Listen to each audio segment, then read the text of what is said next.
মাঝে মাঝে আমাদেরকে অসুস্থ বানিয়ে পরীক্ষা নেয় কে? এজন্য সব সময় প্রশংসা করতে হবে কার? সুস্থ অবস্থায়ও আল্লাহ, আবার অসুস্থ অবস্থায়ও। বিশ্বনবী যখন সুস্থ থাকতেন তখন আল্লাহরে ডাকতেন, অসুস্থ হয়ে গেলে আল্লাহরে ডাকতেন না। ব্যাপারটা কি এমন? কথা বলেন। সুস্থ থাকলেও তিনি জিকির করতেন কার? অসুস্থ অবস্থায় তিনি জিকির করতেন কার? বিশ্বনবী মাঝে মাঝে অসুস্থ হতেন না? কথা বলেন। বিশ্বনবী অসুস্থ হতেন, তারপরেও তিনি আল্লাহর কাছে চাইতেন। বিশ্বনবী বলতেন, ইদা সাআলতা ফাসআলিল্লাহ, যখন চাইবা আল্লাহর কাছে চাও। কার কাছে?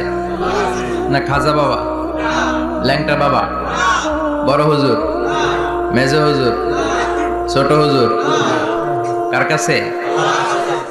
সহজ না হিসাবটা? ইদা সাআলতা ফাসআলিল্লাহ,